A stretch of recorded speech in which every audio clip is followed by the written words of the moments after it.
All right, thanks for joining us. My name is Antonio Balmer. I am an editor at Socialist Revolution, and we are once again live from the heart of this global pandemic here in New York City.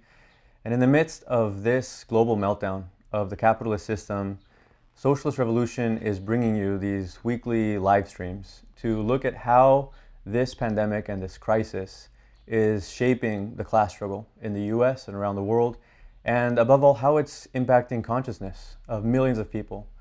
In tonight's episode, we're going to look at an aspect of that changing consciousness, a topic that a few weeks ago you would not have expected to see in all the headlines of the major media outlets across the country, and that is the topic of nationalization. And the recent buzz around this term is really a significant development in the context of the US, for this to become part of the mainstream political dialogue. If you just consider that a month ago, the ruling class, the markets, the media were far more worried about the rise of Bernie Sanders than they were about the spread of this virus. In fact, the CNN host even compared the two and asked, can either Bernie Sanders or coronavirus be stopped? You can see that they were worried about the rise of a self-described democratic socialist. But Sanders wasn't calling for nationalization. I mean, let's be clear, his call for Medicare for all, it's true, it would eliminate the insurance sector, which is a parasitic middleman, but it wouldn't nationalize healthcare. And his Green New Deal also doesn't nationalize any companies. In fact, if you consider that all the recent self-described socialist candidates who have run for office in recent years, none of their programs have really talked about nationalization, planning the economy, these basic elements that for us are the heart of a socialist program. Now everything's changing. In New York City, the New York State Governor, Andrew Cuomo, calling for nationalizing the medical supply chain. In the words of the mayor, Bill de Blasio, he says, this is a case for nationalization, a literal nationalization of factories and industries that can produce the medical supplies that we need. He's arguing that the federal government should coordinate the production of this and prioritize it to those who need them. And these statements have received support from all kinds of senators. 57 different members of Congress have urged Trump to use the Defense Production Act. In the case of Lee Carter in Virginia, he's a member of Democratic Socialists of America. He has really taken up the call, and he has actually expanded it beyond the question of the medical supply sector, issuing a string of tweets in the last couple of weeks, calling for public ownership of everything from airlines to hospitals to, in fact, any vital industry that asks for a bailout. But the most interesting thing is that this goes far beyond these modest demands from progressive lawmakers and some not so progressive lawmakers.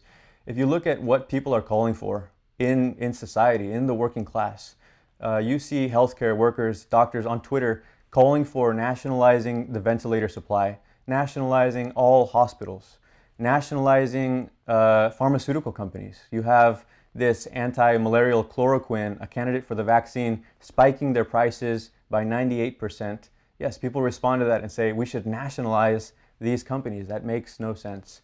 We are supposed to stay at home, but we have a housing crisis. Nationalize all hotels. Nationalize all vacant housing. Nationalize the utility companies, the energy sector. This is what people are calling for online in the past couple weeks. The airlines are asking for bailouts. So people respond, let's nationalize the airlines. Let's nationalize the major banks, the credit card companies. Everyone's relying on internet. We're using it right now. Why don't we nationalize the whole broadband infrastructure and guarantee high-speed internet for everybody? People are calling for nationalizing Amazon, Netflix, Disney Plus, Hulu. And you see that a lot of people, they're coming to these conclusions, and they're even surprising themselves with the pace of this change. They're saying, I never thought I'd say this, but I agree. I guess I'm a radical socialist. I agree we need to nationalize that. We need to take it over. What this shows is that people are rethinking the system, and every aspect of the social order is coming into question. And it's really a part of a broader process, a shift in consciousness that goes back before the outbreak of COVID-19, before the outbreak of this pandemic. It's actually a continuation of something we've seen over the last half a decade. And we've seen this remarkable shift in favor of socialism, a widespread rejection of capitalism, but now it's being accelerated at an incredible pace under the impact of events. And you talk about big events that are shaping the consciousness of millions. In the last 2 weeks alone, 10 million people have lost their jobs in the US. In New York City, they're talking about 30% of households where someone has lost a job, they've lost a source of income. People are naturally drawing parallels with the Great Recession, the 2008 crisis, but the truth is we've already surpassed that by far. The Federal Reserve has estimated that unemployment is going to reach 32%. They're projecting 47 million workers in this country losing their jobs. But there's a fundamental difference between today and 2008. And that difference is that 12 years ago, people were taken completely by surprise. The strategists of the system certainly were blindsided. The working class was paralyzed. People hadn't lived through anything like this since the Great Depression. I mean, 70 years had gone by before the system had been through something like that. This time, you have an element, a very special new element in the equation, which is the presence of an enormous layer of society, an entire generation whose outlook on capitalism, on the system, was shaped by the last crisis. And not just by the memory of it, but by the entire world that it left behind in its aftermath. For most of the working class, there was no recovery. For the 8 million people who were laid off in 2008 over the course of the last crisis, a decade later, having 80% of workers living paycheck to paycheck, where was the recovery for them? For the 11 million Americans who were foreclosed, who lost their houses in the last crisis, where's the resolution of the housing crisis, the housing question in the US? When you have that same number, 11 million in inadequate housing conditions, basically living without a home of their own, whether they're in shelters, doubled or tripled up in apartments with multiple families. That's 11 million people who live in those kinds of situations. The same number spend over half of their income on rent. And you have 500,000 people living on the streets. These are the conditions before the outbreak of this pandemic. You have also the burden on 45 million Americans of student debt. You have the health crisis now is taking on a new meaning, but for over the course of the last decade, you've had tens of millions who were uninsured, whose, the overwhelming majority of personal bankruptcies caused by medical expenses. So this was a world already characterized by crisis. Add the climate crisis to that, the fact that you have 100 companies that are responsible for 71% of global emissions. There's really no surprise then that there's been this massive shift among the 2008 generation to reject capitalism and to even look for a revolutionary solution that goes beyond the impasse of this system. And over the last few years, we've seen one poll after another really showing this dramatic shift, this rising interest in socialism. The latest polls in recent years show that 43% of Americans view socialism favorably. That's 100 million people, which is an astounding figure on its own. And you might say, what does socialism mean to all of them? It's true that they're not yet on board with a single program. They're not yet organized in one mass party. They're not a single unified force. But don't underestimate the discontent in society and the potential for this new emerging movement to evolve and to develop and to harden into a revolutionary movement, particularly because the composition of the working class is changing. It's now full of this 2008 generation. And you look at these polls about the millennials, the way that their views, it's not just that most of them would support a socialist. 36% of millennials view communism and Marxism favorably. So you have this huge layer in society, which already makes up the largest generation in the US population. It's also the largest generation within the workforce already. There are 75 million millennials in the US. That's more than the entire population of countries like the UK, France, Italy. This tells you something about where the class struggle is headed in the US. And all of this is just the backdrop to the present crisis. All of the discontent, all that has accumulated over the past decade is now going to be intensified. It's going to be increased tenfold by this pandemic and by the inability of the capitalist system to respond to it. And as Marxists, we've long been in the business of explaining that capitalism is exhausted. Historically, it's exhausted its potential for moving humanity forward, for having any kind of productive development. And every major crisis that humanity is facing is a result of the very structure of society. The fact that this society revolves around the enrichment of a small minority at the expense of everything else and everybody else.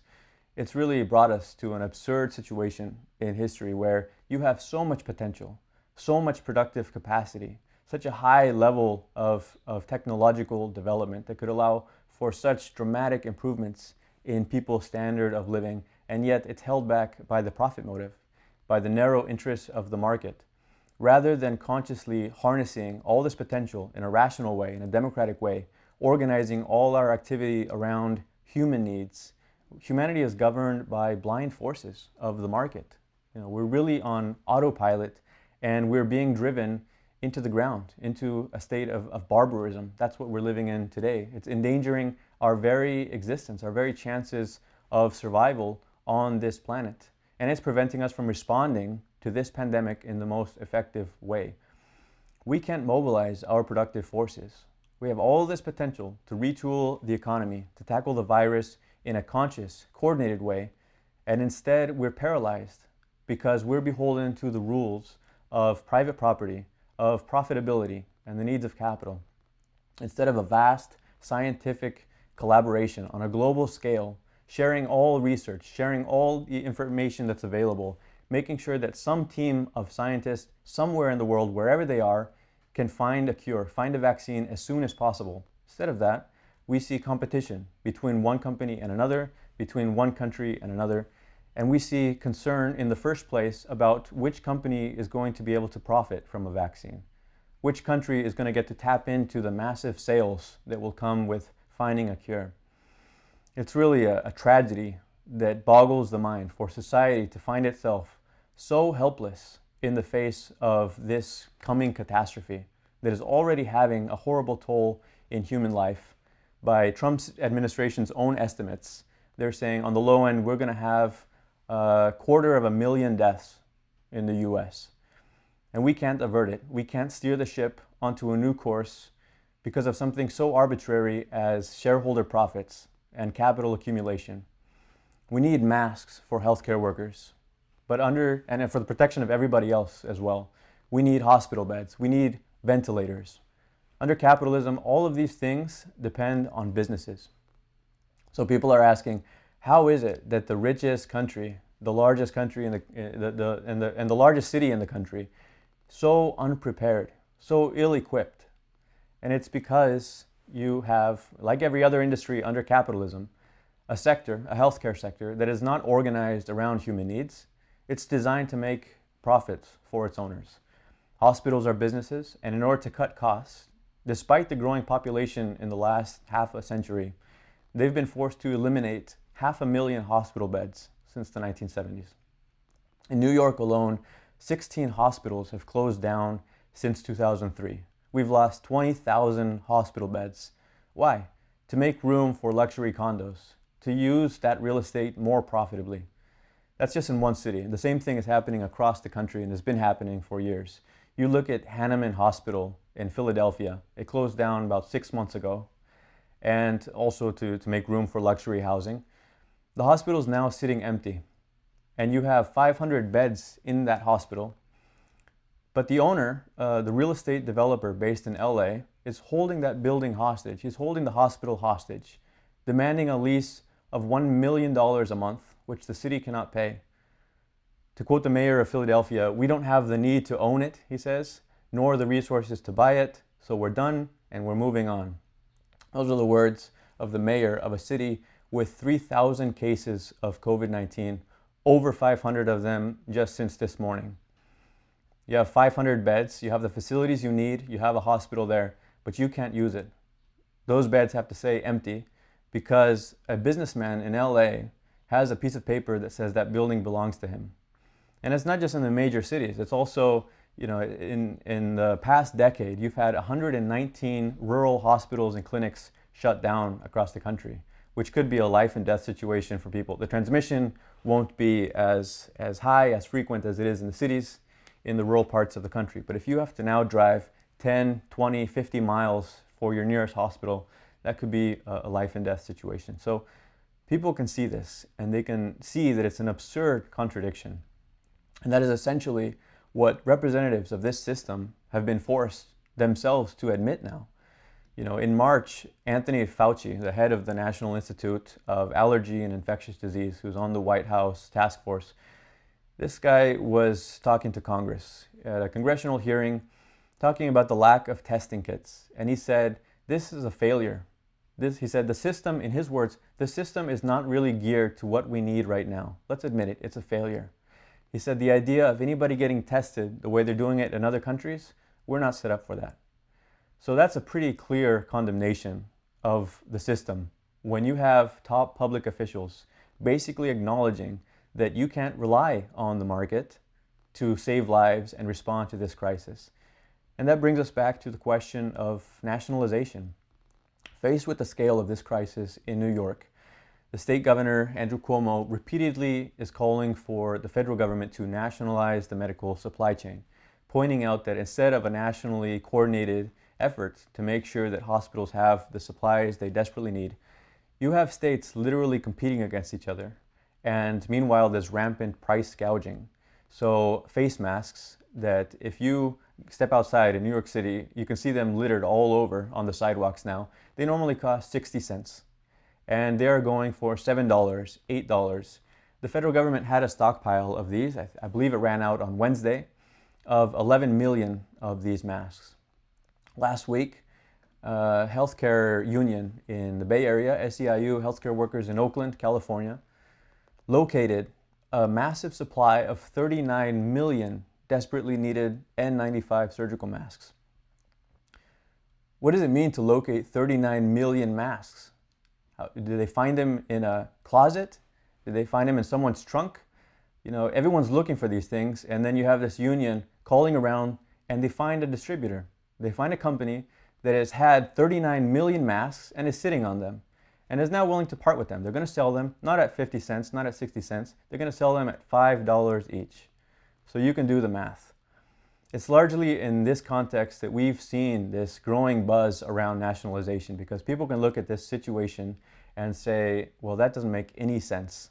To have society face with this impending catastrophe, and all the businesses, all the companies are looking at it as a business opportunity. This is a situation where we are in a crowded movie theater and that has just caught fire, and everyone suddenly, all of their secondary concerns in the background. People need an exit.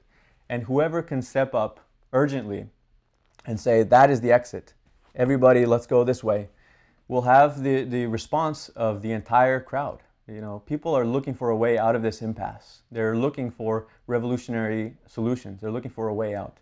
And for socialists, this means we need to be able to respond to this crisis and show a clear way forward, show a way out of this burning building, and put forward a program for transforming society. And that's why we need clear ideas. When a term like nationalization is being thrown around, and it's used in a lot of different ways by the media, by capitalist politicians who are trying to save the system, by radicalizing workers who would rather overthrow the system and want something new, what does it mean for us when we call for nationalization? You know, as revolutionary socialists, what we're putting forward, what the International Marxist Tendency is putting forward in 40 cities across the US, and we have workers on the front lines, in the medical field, in research labs, in essential industries of all kinds, on the picket lines as well of this growing strike wave. What our comrades are putting forward, and also in 40 countries around the world, the program that the comrades are putting forward is first of all a call for the working class to take control of society. The crucial role of workers is becoming clear to everyone. And yet workers should be making decisions based on human needs, not leaving decision-making to the bosses to make based on profit at the expense of workers' health and public health. We need to form a workers' government. We're not calling on Trump to nationalize industries. We need the working class to have a government of its own. And socialists across the country and around the world should systematically be making a case for the government to come to power, to nationalize all essential industries, beginning with the Fortune 500 companies, which make up 75% of the economy, by the way. But in today's case, beginning also with the essential industries on the front lines, the hospitals, the pharmaceutical companies, the research labs, they should no longer be run as businesses. And the same goes for the essential supply chain. Companies like Amazon, Walmart, energy and utility companies, they should all be nationalized. And by that we mean transferred into public ownership with no compensation to the capitalists and administered democratically under the control of the working class. Now, it goes without saying that this is not what Cuomo and all of these politicians are calling for. The 57 other House Democrats that have called for Trump to use the authority of the Defense Production Act to coordinate a supply of essential medical equipment. What is the Defense Production Act? It's a piece of legislation from 1950, from the Korean War, not for nationalization. It doesn't take control of industry. All it does is allow the federal government to compel private companies to accept government contracts, to prioritize those contracts, and to deliver on time. And sometimes it involves giving them a lot of cash, giving them loans so they can increase production to meet those orders. Rarely, there is also a rarely used provision, it hasn't been used since the Cold War, that allows the government to also control the distribution of goods that a company produces. So all in all, really it's a very modest set of guidelines for regulating government contracts. And it's actually been used hundreds of thousands of times under Trump and under every other administration, mostly by the Pentagon, because they use the language of the DPA, of this law, for all of their contracting with private contractors, for their imperialist war aims, the production of drones, chemicals, weapons, lasers, body armor. Basically, any contract in the Department of Defense and private sector uses language from the DPA. So this is what lawmakers are hoping the administration will use to compel private companies, to compel the private sector to respond to the medical needs of this pandemic. The DPA is already a law. It's already in, it doesn't need to be passed. It's already been passed. It's been renewed every year 50 times over. Trump has invoked it, which essentially means that he has threatened to use it. He hasn't actually used it, but he's mostly insisting that the private sector can handle this crisis with no government intervention. He has pushed back against pressure to activate the DPA, saying that we are not a country based on nationalizing our business. Of course, that doesn't rule bailouts like the ones we saw in 2008. By some estimates, the total amount of public money that was spent in rescue packages, loans, guarantees to bail out the finance sector and all these other major companies that came crashing down in 2008 was $12 trillion over the course of the crisis. Some people in the media called these policies nationalization. The 2008 generation remembers clearly and knows that this was not really nationalization. This was a public rescue of the capitalists, a massive bailout at the expense of the working class and the youth. The government said at the time, these companies are too big to fail. And as we responded at the time, yes, we agree, they're too big to fail. We don't want another Great Depression. They're also too big to remain in private hands. And that is 10 times more so the case today than it was 12 years ago. The Trump administration is planning some massive bailouts. They've talked about bailing out the airline industry and several others, and it's not going to sit well with the working class, to say the least. You take a company like Boeing. They're asking for a bailout of $60 billion. This is the world's second largest private contractor with the US military. The same company that's been in the headlines for cutting corners on their inspections, and as a result you have hundreds of deaths from these planes falling out of the sky so they can make more profit. But the CEO says he doesn't want the government to have a stake in ownership in the company. So we want the bailout, we want the money, but we don't want any strings attached. Naturally, people are responding by saying we need to nationalize Boeing. Or you look at the airlines, same kind of situation. They're asking to be bailed out. A highly monopolized industry that abuses the public, It's been raking it in for years. They have increased their profits by billions just by increasing baggage fees, grinding down their workforce, nickel and diming their customers. You now have 40 airlines that control 80% of flights. In 93 of the top 100 largest airports in the US, you have one or two companies that control a majority of the seats that are for sale. And what have they done? What have they done with all of their unprecedented profits in the last decade? Well, the top 5 airlines have spent 96% of their free cash flow on stock buybacks, which basically means inflating the cost of shares, delivering huge payouts to their owners. American Airlines alone spent $15 billion this way in the last 6 years. The CEO of that company makes $12 million a year. Delta CEO makes $15 million a year. United makes $10 million a year. That's just in their take-home wages. Now they're asking for a bailout that's going to be almost the equivalent of all the country's airlines put together. Their CEOs wrote a joint letter to the government saying, basically threatening, if we don't get bailed out, we will be forced to take draconian measures against our workforce, which they are already starting to do. So you can understand why people are also, looking at this situation and saying, we need to bail out, we don't need to bail out the airlines, we need to nationalize them. You've also had, on the other hand, some reformist commentators who have been making the case that nationalization isn't such a radical thing. And it's actually, they're saying it's a policy tool that the US has used before, that the US actually has a long and rich history of nationalizing industry, particularly in wartime.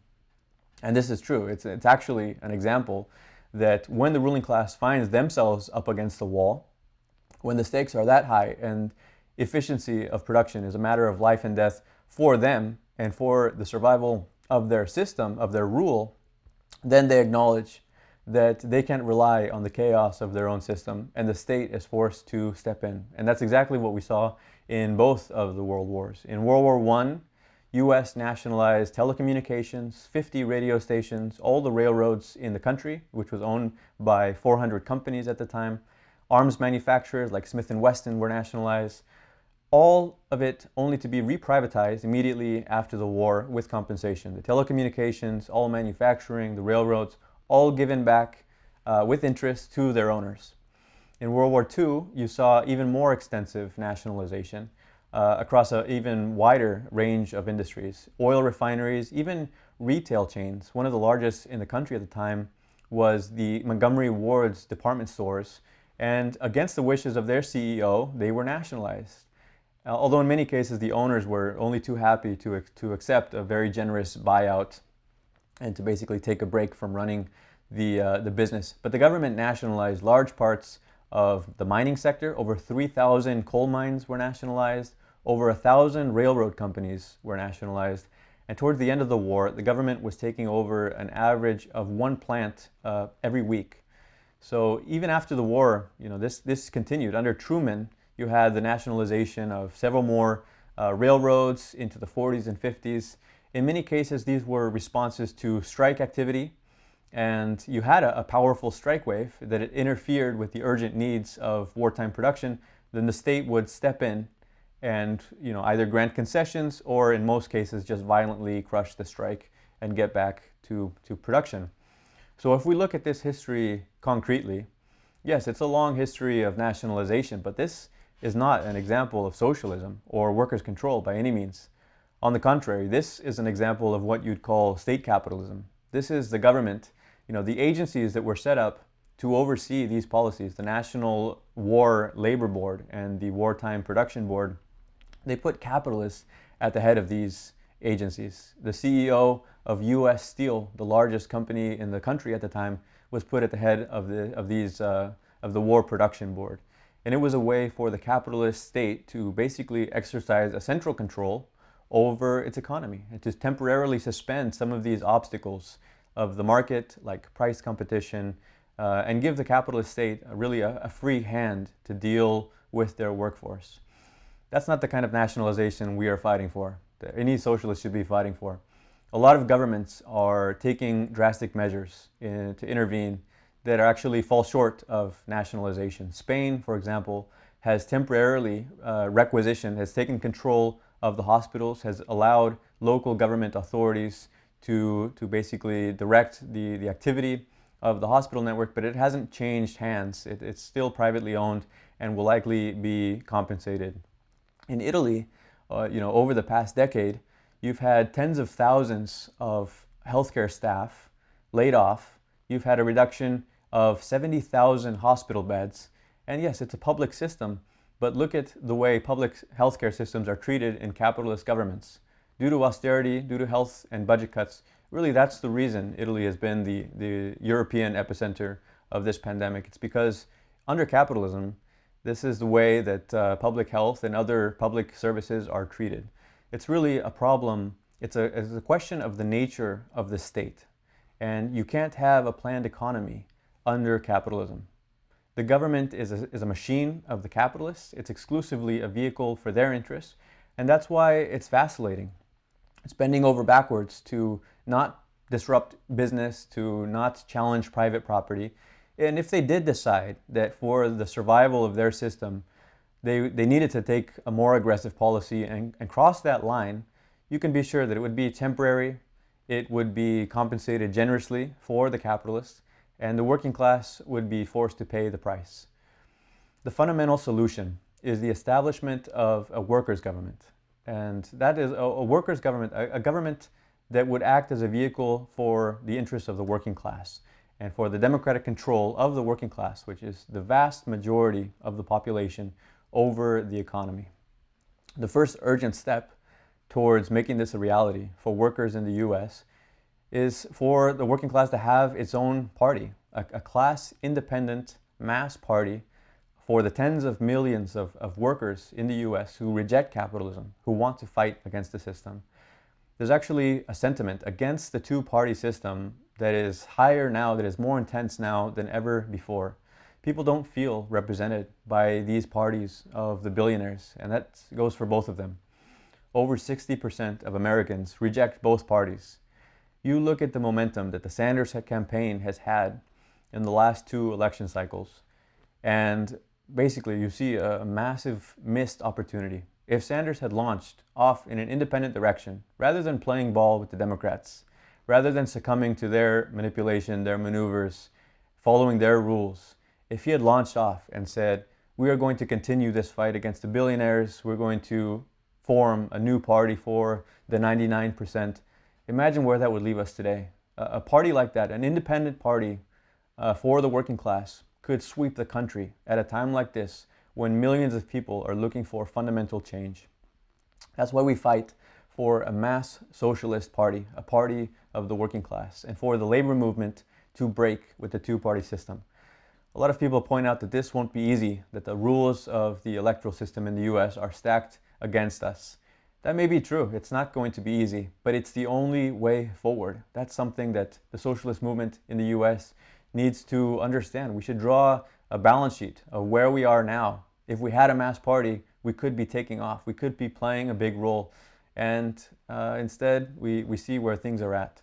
We argue that there's never been a better time to break with the two-party system, that it's undermined like never before. Really, you have this dam waiting to burst, and sooner or later, you're going to have this pressure of the masses looking to find its own expression in a new political formation. So when people say we're at war, that's the metaphor that everyone's using, all the world's leaders are using. We agree, we are at war. This is a class war, and it's not just a war between workers and capitalists. It's a war between human needs and the profit motive, the needs of profit. That's the contradiction of our time, is between conscious human planning and rational control of the productive forces, the productive potential of society on the one hand, and the unconscious, unplannable, blind laws of the market on the other. The capitalists are in a blind alley. They can't see into the future. They can't see any future for themselves. They can't plan for the future. They can't see past the next week. And when this pandemic is finally behind us, after all the unnecessary suffering, all the loss of hundreds of thousands of lives, as long as the capitalists are still in command of this society, humanity will find itself threatened. and our very existence on the planet will be threatened. More than ever before, humanity needs to respond to the crisis, to all the crises it's facing, in a way that puts human needs before everything else and allows us to take a conscious democratic control of our productive forces, harness them rationally in a planned way. And we're convinced that millions of people in the US and around the world, given the opportunity, would agree with our program if they could hear it. Consider the state of the world before the outbreak of COVID-19. A quarter of the countries on the surface of this planet had unprecedented civil unrest, mass mobilizations, massive strike waves, in one country after another, revolutionary situations that completely suspended the power of one government after another. You see how all of this accumulated discontent that built up over decades finally ignited.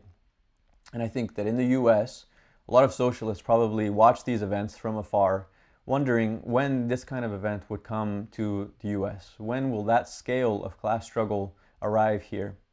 And I think that what we've seen in the past weeks is that gap between the long gone normality of the past and a revolutionary situation in the US, that gap has shrunk down dramatically.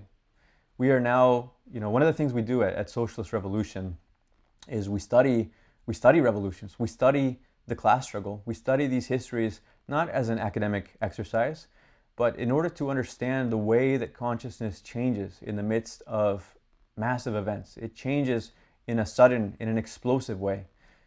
And one of the patterns that emerges is that revolutions are preceded precisely by crises, by wars, by a fundamental disruption in everyday life that makes the normal routine impossible. You have events that are putting millions of people, billions even, onto the same page, synchronizing their immediate concerns all around the planet. And this is happening now in a way that has no precedent. So there is a lot of urgency, and to propose a solution. Millions of people already agree in the US that capitalism must be overthrown. But what we need to do is prepare seriously for a revolutionary upheaval in the US. And we would appeal to socialists across the country to ask themselves, if a revolution were to break out in the US, if and when it happens, like it has in so many other countries, what would need to be in place for that revolution to succeed? If a new mass party emerges, if and when we finally have the emergence of a mass party of the working class, how can socialists prepare to arm such a movement with a clear program of action? We need to build the kind of organization that can sink roots in the working class and systematically put forward a revolutionary program for a mass party of the working class to come to power, to form a workers' government, to nationalize the key industries under workers' control in order to plan the economy and take real action against this pandemic, against the destruction of the environment, and to transform life on this planet for billions of people.